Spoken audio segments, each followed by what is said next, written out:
Assalamualaikum dan selamat sejahtera semua. KZ buat hal lagi. Korang nak tahu kenapa?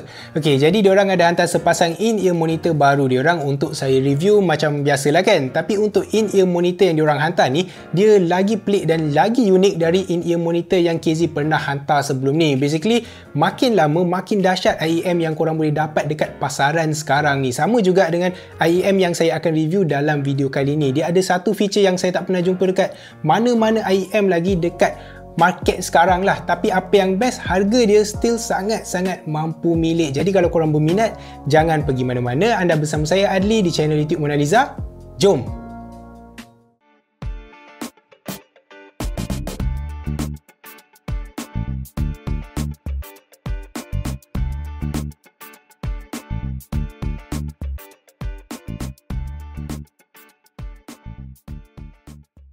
Jadi KZ ada hantar in-ear monitor baru diorang, which is KZ Defy. Dan macam sebelum ni, KZ pernah hantarlah in-ear monitor budget diorang. Lepas tu KZ pernah hantar in-ear monitor yang guna semi open back punya design. Apa lagi? SIMGOT pun pernah hantar in-ear monitor yang ada nozzle yang kita boleh tukar. Kita boleh buka dia punya nozzle dan dapat sound profile yang berbeza. Untuk video kali ni pula, KZ hantar in-ear monitor yang ada tuning switch. KZ Defy ni dia ada dua jenis yang kita boleh beli. Dia ada yang standard version. Untuk standard version ni dia sama je dengan mana-mana IEM yang ada dekat market sekarang. Dia tak ada benda yang pelik lah, tak ada special feature. Tapi untuk version yang satu lagi macam yang saya pegang sekarang ni, dia ada tuning switch dekat bahagian belakang dia. So kita boleh adjust dia punya tuning tu ikut kesukaan kita. Jadi kalau kita tengok dekat bahagian belakang dia ni, dia ada 4 switch dekat setiap IEM ataupun dekat setiap earpiece. Dan bila kita naikkan atau turunkan setiap switch ni, dia akan adjust frekuensi bunyi dekat KZ Defy ni. Dan bila kita dah ubah frekuensi dekat dia punya driver ataupun earpiece dia ni, secara langsung sound profile yang kita akan dengar dekat telinga kita pun akan berubah lah. Jadi kita boleh ubah dia punya sound tu sedikit sebanyak ikut preference kita, macam mana kita suka. Tapi sebelum tu saya nak tunjuklah dulu apa yang kita akan dapat bila kita beli package KZ Defy ni, apa yang ada dalam kotak. Dan of course mula-mula sekali kita akan dapat dia punya earpiece ataupun dia punya IEM. Untuk dia punya earpiece ni, dia guna material CNC metal yang sangat solid dan feel dia pun premium. Lepas tu kita akan dapat satu kabel yang tak ada mikrofon. Version yang ada mikrofon pun ada juga kalau korang nak yang tu lah. Untuk dia punya kabel ni, dia tak rasa premium sangat. Finish bahagian luar dia ni rasa macam plastik instead of getah ataupun silikon macam tu. Lepas tu kabel dia ni just straight punya kabel, okay? Flat kabel, dia bukan braided. Untuk neck adjuster yang kita boleh ketatkan tu kan, yang kita boleh tarik ketatkan, ada plastik dekat bahagian tengah ni pun tak ada juga. Tapi since ni kabel KZ, untuk produk KZ saya rasa bukan jadi isu sangat since kita boleh tukar.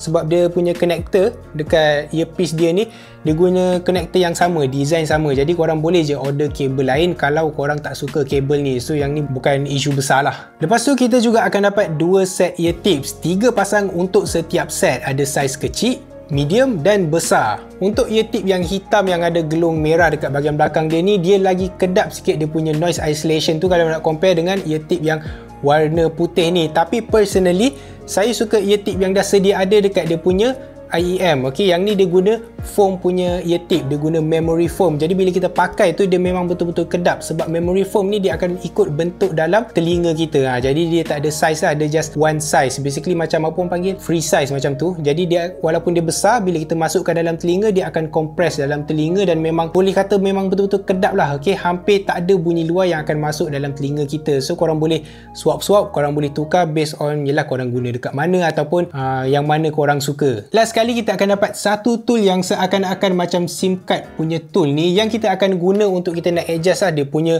switch dekat belakang KZ Defy ni. Yang kita nak guna untuk naikkan dia punya switch, turunkan switch, kita akan guna tool ni. Jadi macam ni lah rupa KZ Defy kalau kita dah pakai dekat telinga. Kabel akan letak belakang telinga macam mana-mana produk KZ lah kan, ataupun mana-mana in-ear monitor. Saya bagi korang tengok belah sini pula. So dia tak adalah menonjol sangat, dia tak adalah terkeluar sangat ataupun terlalu bold lah dia punya design. Bagi saya design dia memang nampak cantik, nampak minimal, sleek dan premium. Dia tu memang nampak mahal. Dan dari segi comfort pun, bila kita pakai dia memang selesa. Sebab bahagian dalam dia ni smooth, boleh kata ergonomik juga untuk telinga. Cuma apa yang saya perasan, first impression bila pakai dia sedikit berat lah. Mungkin disebabkan build quality dia yang guna CNC punya metal, plus ialah extra weight daripada dia punya extra komponen untuk switch dia ni. Fungsi untuk switch yang ada dekat bahagian belakang dia, macam saya cakap tadi, untuk nak ubah frekuensi yang dihasilkan oleh KZ D5 ni. Mainly lower frekuensi dia. Jadi contohlah, kalau saya nak dia ada lebih bass dari tuning biasa, saya akan naikkan switch nombor 1.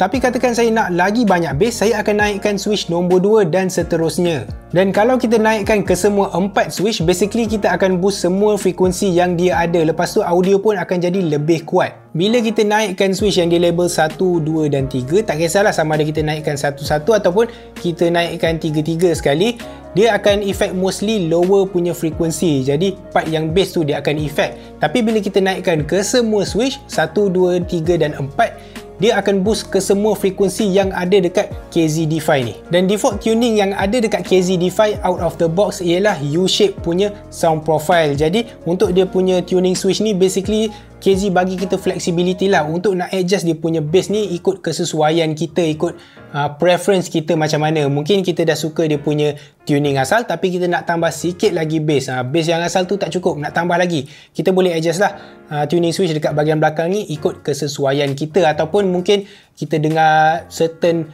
genre lagu kita nak bass, ada lagu ni kita tak nak bass, ataupun untuk main game ke contoh kan, at least korang tak payah guna banyak jenis IEM, korang just guna satu IEM tapi boleh customize dia punya bass tu. Personally saya enjoy guna KZ D5 ni, walaupun saya tak ada ubah dia punya tuning switch, saya guna default tuning dia pun bagi saya dia best. Okay, enjoyable, sound dia tu, sound profile dia tak sakit telinga, sedap lah. Okay, memang tak ada masalah pun dia punya default sound profile tu. Tapi bila kita start ubah dia punya tuning switch dekat bahagian belakang tu, memang kita boleh notice bass dia berubah. Okay, tak adalah ketara sangat, tapi dengar elok-elok kita boleh dengarlah perubahan tu. Untuk frekuensi mid dengan dia punya high punya frekuensi, dekat situ tak ada perubahan sangat. Okay, ataupun memang tak ada perubahan langsung. At least dekat telinga saya memang saya tak ada detect any kind of perubahan lah dekat frekuensi tu. Tapi dekat lower frekuensi ataupun bass dia tu, yes, memang ada. Cuma satu benda yang saya kena clarify dekat sini, yang saya kena jelaskan, dia punya bass bila kita ubah tuning switch ni tak adalah langit dan bumi. Okay, dia just 1 desibel je perbezaan dia bila kita naikkan salah satu switch tu. So kalau kita maxkan sekali pun cuma lebih kurang 3 desibel je, tak adalah ketara sangat. Tapi bila kita naikkan ke semua switch yang dia ada ni, 4 switch kita naikkan, memang boleh dengarlah perbezaan dia, sebab volume akan jadi lagi kuat. Tapi walaupun volume dia tu lagi kuat, dia tak ada distortion tau, dia tak ada distortion. Audio dia pun still maintain crystal clear dan tak ada masalah. Okay, sama je dengan yang default tuning, cuma dia just lagi kuat. Maybe korang dengar dekat PC ke dekat smartphone dah max volume, tak puas hati, korang nak kuatkan lagi, dan boleh naikkan ke semua switch ni lah. Dan walaupun dia lagi kuat, dari segi high frequency tu dia tak bunyi tajam. Itu salah satu masalah bila dengan produk KZ lah, at least untuk pengalaman saya, dia bunyi sedikit tajam dia punya high frequency. Tapi untuk yang ni saya tak ada masalah macam tu, dan overall experience saya guna ni pun enjoyable. Jadi korang boleh dapatkan KZ D5 yang standard edition dengan harga sekitar RM69, manakala untuk version yang ada tuning switch yang saya review dalam video kali ni, korang boleh dapatkan dengan harga sekitar RM99. Dan secara jujur, kalau saya nak compare dua ni kan, yang standard version dengan yang ada tuning switch ni, untuk nak recommend dekat korang semua, mungkin saya akan recommend yang standard version. Sebab kenapa saya recommend yang standard version instead of version yang RM30 lagi mahal yang ada tuning switch ni, disebabkan default tuning yang ada dekat standard version tu pun dah cukup best. Okay, dia sama je dengan yang ni kalau kita tutup semua switch. So bila saya dengar yang ni dan dengan harga RM30 lagi murah, saya rasa yang standard version pun tak ada masalah. Okay, dia crystal clear, dia punya bass tak over sangat. Okay, audio experience yang korang akan dapat tu hampir sama je. Okay, perbezaan yang ni tak ketara sangat, dan yelah, korang akan jimat RM30 kan.